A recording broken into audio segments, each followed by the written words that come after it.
하나님 아버지 감사합니다. 다시금 주님의 말씀을 들을 수 있는 기회 허락하여 주시니 감사합니다. 부족한 종 주님의 말씀을 듣고 섰사오니 함께하여 주셔서 오직 주님의 진리만 선포되게 하시고 저희 모두에게 주님의 진리를 들을 수 있는 길을 허락하여 주시옵소서. 이 시간 오직 주님께서 영광 받으시기를 간절히 소망합니다. 예수 그리스도의 이름으로 기도하옵나이다. 아멘. 여러분, 마가복음은 매우 간략한 그런 복음서입니다. 정말 꼭 필요한 내용만 말하고 다른 내용은 하지 않는, 다른 내용들은 생략합니다. 그래서 마가복음을 보게 되면 예수 그리스도의 탄생 이야기가 없습니다. 바로 세례 요한의 이야기로 이렇게 시작을 합니다. 그리고 예수님께서 세례 받으시는 그 장면과 또 세례 받고 나서 광야에 나아가서 시험 받는 장면, 이것을 설명하는데도 총 5절밖에 사용하지를 않습니다. 그리고 많은 그 오래된 사본들은 예수님께서 부활하신 그 후에 사건들조차 기록하고 있지 않다라는 것입니다. 이렇게 짧고 간략한 그런 복음서, 이 마가복음에 오늘 저희가 본 내용인 세례 요한의 죽음의 기사는 마가복음답지 않게 매우 상세하게 기록되고 있는 것입니다. 예수님의 세례와 시험 당하시는 것조차도 5절밖에 안 되는데 세례 요한의 죽음은 총 16절을 차지하고 있습니다. 과연 왜 그럴까? 왜 이 세례 요한의 죽음에 그렇게 많이 비중을 두고 있는가? 어떤 사람들은 그 시대 사람들이, 특히 이 헤롯이 얼마나 악하고 비도덕적인 삶을 살아가고 있는지를 보여주기 위해서라고 이야기를 합니다. 헤롯의 잔치에 모인 사람들이 얼마나 비겁하고 또 헤롯의 잘못된 결정에 대해서 헤롯에게 아무 말도 안 하고 있는지, 물론 모두 맞는 말입니다. 헤롯이 세례 요한을 오게 가둔 이유는 요한이 헤롯이 자신의 동생의 아내인 헤로디아를 자신의 아내로 취했기 때문이고, 그것을 요한이 잘못됐다라고 지적했기 때문입니다. 헤로디아는 그런 요한을 죽이고자 했습니다. 하지만 헤롯은 요한은 거룩한 사람이고 두려워서 옥에 가두기만 했고요. 그때 헤로디아의 딸이 잔치에 들어와 춤을 추었고 헤롯이 뭐든지 들어준다라고 했을 때 그 딸은 어머니의 말대로 요한의 목을 요청합니다. 얼마나 타락하고 비도덕적인 그런 사회가 그 시대의 사회였는지를 잘 보여주고 있습니다. 그리고 그 잔치에 있었던 자들은 그들 또한 헤롯처럼 비도덕적인 사람이거나 아니면 최소한 비겁한 자들이 될 수밖에 없다라는 것이죠. 근데 마가가 16절이나 사용하면서 이 내용을 기록한 이유는 저는 단순히 도덕적인 그 문제 때문이 아니라고 생각을 합니다. 그렇다면 이 마가가 이 기록을 이렇게 오랫동안 한 이유는 무엇일까? 여러분, 그것을 알려면 우리는 복음이 무엇인지 먼저 생각을 해봐야 됩니다. 여러분, 복음이 무엇입니까? 복음이라고 하면 우리는 자연스럽게, 특히 교회를 오랫동안 다니신 분이라면 자연스럽게 그건 좋은 소식이다 라고 답할 것입니다. 예, 좋은 소식입니다. 근데 좋은 소식뿐만이 아니라 선포되는 좋은 소식입니다. 전에도 말씀드렸지만 마라톤 전쟁에서 헬라가 페르시아를 상대로 승리를 했을 때에 한 사람이 아테네까지 달려가서 우리가 이겼다라고 선포했을 때 그 선포하는 것, 그것이 복음이다라는 것입니다. 그렇다면 그 좋은 소식, 그 선포된 좋은 소식, 오늘 우리에게 선포된 그 좋은 소식, 우리가 믿는 그 복음은 무엇인가? 여러분, 그 복음은 하나님 나라에 대한 선포입니다. 예수 그리스도께서 이 땅에 오셨고 하나님의 나라의 임재를 선포한 바로 그것이 우리가 믿는 복음이다라는 것이죠. 여러분, 오늘 본문을 보게 되면 예수 그리스도가 누구인가 하는 그런 내용으로 본문이 시작됩니다. 어떤 사람들은 엘리야라고 하고 또 어떤 사람들은 선지자라고 하고, 헤롯은 자신이 목을 벤 요한이 다시 살아났다라고 했습니다. 바로 이 예수 그리스도가 누구인지 정확히 알 때 또 그분이 선포하시고 확장하는 하나님의 나라가 어떤 것인지 우리는 알 수 있고 소망하며 나아갈 수 있다는 것입니다. 그래서 마가가 16절이나 되는 그 내용으로 이 말씀을 시작한 그 이유는, 이 내용은, 이 세례 요한의 죽음은 바로 두 나라에 대한 이야기이기 때문이다라는 것이죠. 헤롯이 추구하는 이 세상의 나라, 이 세상의 자신의 그 왕국과 하나님의 나라, 하나님 왕국에 대한 이야기다라는 것입니다. 여러분, 헤롯은 어떤 사람이었는지 아십니까? 성경에 보면 헤롯이 여러 명이 나옵니다. 사실 예수님께서 태어나실 때 헤롯, 또 지금의 헤롯, 다른 그 헤롯인데요. 지금 여기에서 말씀하고 있는 그 헤롯은 유대인들이 자신을 왕으로 여기고 충성하기를 바랬던 그러한 사람입니다. 그래서 자신의 아버지인 헤롯 더 그레이트이 세우기 시작한 그 예루살렘 성전 건축을 마무리한 사람이 바로 오늘 본문에 나온 헤롯 안티파스라는 사람입니다. 왜 예루살렘 성전을 이 헤롯이 마무리했을까요? 그 이유는 유대인들에게 그 성전이 얼마나 중요한지를 알고, 성전을 건축한다라는 것은 자기 자신이 솔로몬과 같은 그런 왕이다라는 것을 보여주기 위해서입니다. 근데 여러분, 그가 그렇게 유대인들의 충성을 사기 위해서 노력한 그 이유는 그 시대의 정치적인 상황이 매우 불안정했기 때문이다라는 것이죠. 다 설명드릴 수는 없겠지만 그 시대 유대 지방은 여러 헤롯들이 다스리고 있었고, 통치를 잘 못하거나 불안정하면 가이사로부터 가차없이 잘려버리는 그러한 상황 속에서 그들이 살고 있었다라는 것입니다. 그러니까 자기의 권력을 유지하고 자기가 그 권력, 왕으로서의 그 자리를 지키려면 백성들의 충성이 필요했고 그 지역을 안정시키는 것이 중요했다라는 것입니다. 그러니까 이 헤롯이 성전을 지은 이유는 그 성전을 지음으로써 내가 하나님께 예배를 드리거나 종교적인 그 마음 때문이 아니라 오로지 자기 자신의 그 권력을 지키기 위해서였다라는 것입니다. 그런데 그거에 반해서 예수님께서 선포하신, 더 나아가 세례 요한이 예수님의 길을 준비하면서 선포한 그 내용, 그 하나님의 왕국은 과연 어떠한 왕국일까? 여러분, 세례 요한의 메시지가 뭐였습니까? 세례 요한은 죄 사함을 받게 하는 세례를 외쳤습니다. 죄 사함을 받게 하는 세례. 여러분, 죄 사함은 어디서 받습니까? 그 시대, 이 성경 시대의 죄 사함은 어디서 받는지 아십니까? 그들이 생각할 때 죄 사함을 받을 수 있는 곳은 바로 예루살렘 성전입니다. 짐승을 끌고 가서 거기서 성전에서 제사를 드리면서 죄 사함을 받는 것인데, 세례 요한은 그 죄 사함을 받는 세례를 외치면서 그것을 어디서 외쳤냐면 예루살렘 성전이 아닌 바로 광야에서 외쳤다라는 것입니다. 예루살렘 성전에서 먼 그곳, 그 시대의 중심지였던 예루살렘이 아닌 화려한 시설이 있지 않았던 그곳에서 세례 요한은 회개를 외쳤다라는 것입니다. 세례 요한이 선포하고 준비한 예수 그리스도의 그 왕국은 정치적, 권력적, 물질적, 종교적 중심지가 아니라 외곽이었고 변두리였다라는 사실입니다.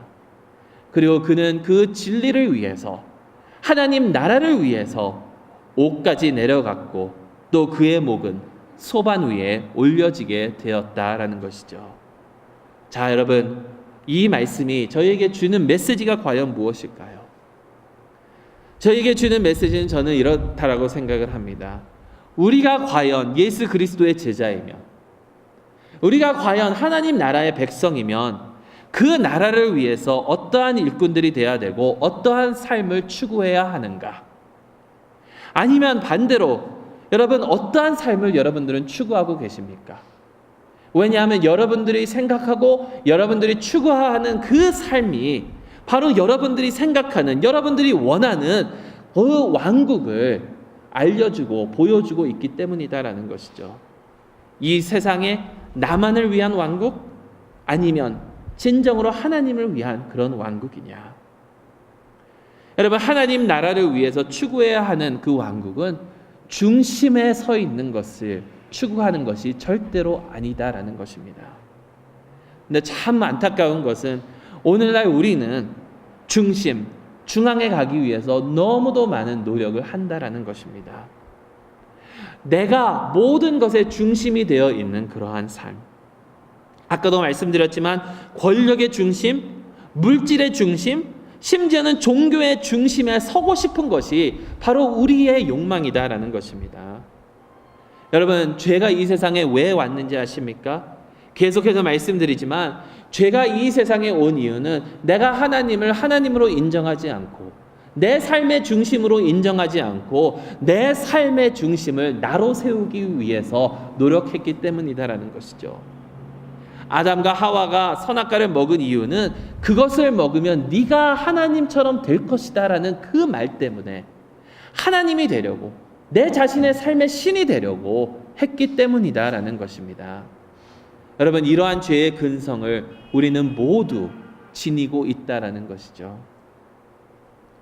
여러분, 요즘에 한국에서 이것도 좀 시간이 지난 것 같은데요. 한 1년 채 안 됐겠죠. 한국에서 히트됐던 그러한 그 서바이벌 예능 중에 프로듀스 101이라는 그런 예능이 있습니다. 가수가 되기 원하는 그런 연습생들이 각 여러 그런 기획사 가운데에서 101명을 모아놓고 그들이 매주 미션을 통해서 사람들이 투표를 하고 이러면서 이제 떨어지고 살아남는. 여러분, 그 프로듀스 101 중에 최고로 떴던 그 곡 제목이 뭔지 아시나요? 혹시? 들어보셨는지 모르겠습니다. 오늘 밤 주인공은 아시나요? 나야 나. 오늘 밤 주인공은 나야 나. 내가 중심에 서야 되고 내가 모든 것을 가져야 되고 내가 주인공이 되어야만 한다라는 그런데요. 근데 이게 요즘뿐만이 아니라 몇 년 전만 돌아가도 똑같은 그런 상황들을 볼 수 있습니다. 여러분, 전 세계에서 그 유명한 그 유튜브 가장 많이 전 세계 사람들이 본 비디오가 뭔지 아십니까? 한국 가요예요. 싸이의 강남 스타일. 여러분, 왜 강남 스타일이 그렇게 유명했을까? 왜 강남 스타일이 그렇게 히트를 쳤을까? 한국 현대 문화의 중심지가 바로 강남이기 때문입니다. 그 가사의 내용들을 보면 내가 제일 번화한 데서 제일 중심지에서 내가 잘 되고 내가 그것을 즐기면서 살아가는 그러한 삶을 사람들은 추구한다라는 거예요. 돈, 권력, 외모, 화려함, 겉으로만 나타나는 그런 헛된 것들. 제가 한국에 갔을 때 미국에서 왔던 제 친구 중 남자였는데요. 그 친구 중 한 명이 저에게 이런 말을 하더라고요.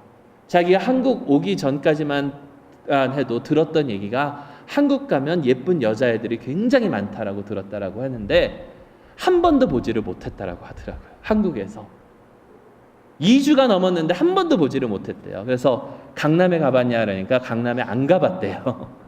강남에 가봐라. 다 똑같이 생겼는데 왜냐하면 다 바꿨으니까. 여러분, 그 외적인 것을 추구하는 나만을 위한 삶, 내 자신 만족만을 위한 삶, 이러한 것을 추구하는 것이 바로 헤롯 같은 자들이다라는 것입니다. 종교적으로도 마찬가지입니다. 교회 안에서 얼마나 내 자신만을 위해서 우리는 행동을 하는지, 나를 알아줘야 되고 나를 존중해줘야 되고 내 기분을 맞춰줘야 되고 예배도 설교도 찬양도 하는 그 모든 것들이 다 내 스타일에 맞지 아니하면 외면하는, 그러니까 예배를 드린다라고 하지 않고 우리는 예배를 본다라고 하지 않겠습니까? 하지만 예수님의 나라는 어떠한 나라인가요? 하나님의 왕국은 어떠한 나라인가요? 하나님의 나라는 어떠한 사람들로 인하여 선포되고 확장되어 나아가는가요? 바로 세례 요한 같은 자들 때문에 확장된다라는 것입니다. 중심을 추구하지 않고 변두리로 외곽으로 나아가는, 화려함과 편리를 버리고 자신을 희생하는, 옷까지도 내려가는, 아니 목숨마저도 내려놓는, 여러분 여기서 잘 생각해 봐야 합니다. 보통 주님을 위해서 희생해야 한다라고 할 때 우리는 어떨 때는 아주 작은 것을 희생하면서 생색낼 때가 너무나도 많습니다. 일주일 동안 아주 무더운 곳에 가서 땀을 흘리면서 봉사하고 내가 주님을 위해서 이만큼 희생했다라고 얼마나 생색내는지 모릅니다. 사실 오늘 저희가 지난 한 2주 동안 여기서 예배를 드렸을 때 매우 더웠잖아요, 이곳이. 근데 그래서 그 더운 것을 얘기하려고 했는데 오늘 날씨가 또 선선하네요.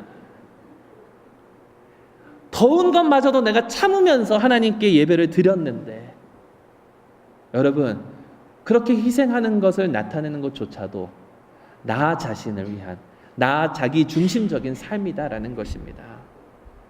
조금 희생하고 생색내는 그런 것을 가지고 주님을 위한 것이다라고 하면 안 된다는 것이죠. 내 모든 것을 내려놓을 수 있어야 합니다. 내가 가진 모든 것, 내 목숨마저도. 여러분 잠시 후 저희가 부를 찬송가가 149장입니다.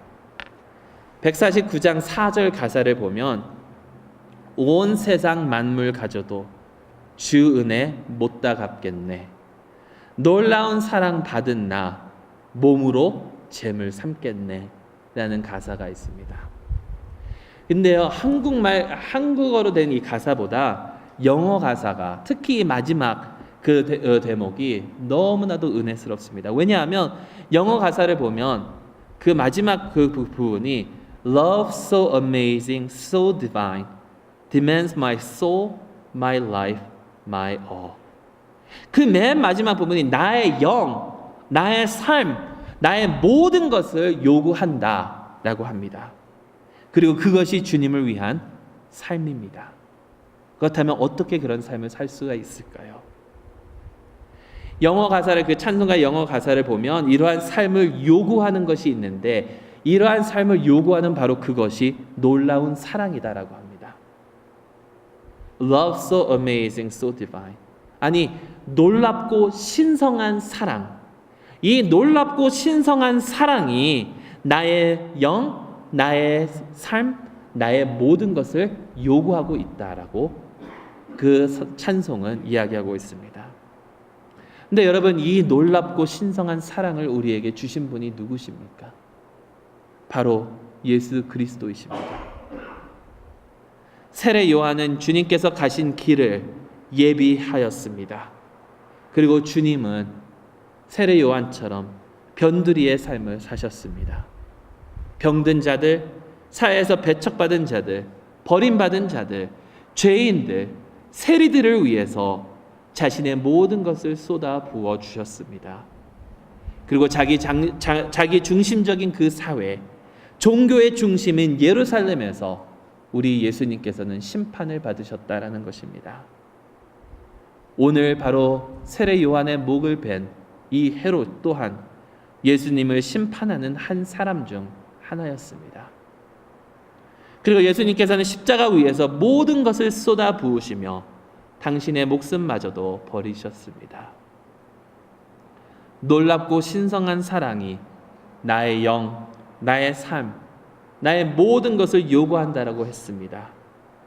그런데 여러분, 놀라운 사실은요, 그 놀랍고 신성한 사랑이 그의 영, 그의 삶, 그의 모든 것을 내려놓도록 요구하였기 때문에 우리가 여기에 있다라는 사실입니다.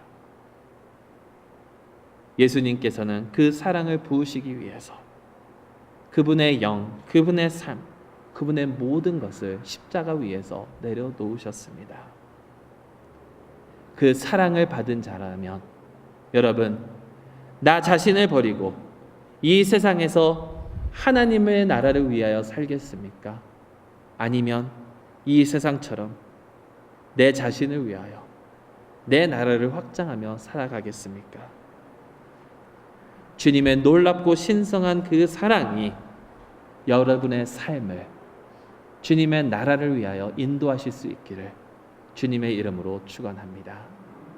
기도하겠습니다. 하나님 아버지 감사합니다. 이 세상은 자신들을 위하여 자기 자신 중심적인 그런 삶을 위하여 살아가지만 아버지 하나님께서 원하셨던 삶은 모든 것을 내려놓고 주님만을 위한 그런 삶임을 다시금 깨닫게 하여 주시니 감사합니다. 네, 무엇보다도 그런 삶을 저희가 살아갈 수 있도록 우리 주 예수 그리스도께서 당신의 영과 당신의 삶과 당신의 모든 것을 버리신 것을 저희가 보았습니다. 그 놀랍고 신성한 그 사랑으로 인하여 저희 또한 모든 것을 주님께 헌신할 수 있도록 인도하여 주시옵소서. 그리고 그래서 저희의 삶을 통하여 주님의 나라가 더욱더 확장될 수 있도록 인도하여 주시옵소서. 우리 주님 예수 그리스도의 이름으로 기도드리옵나이다. 아멘.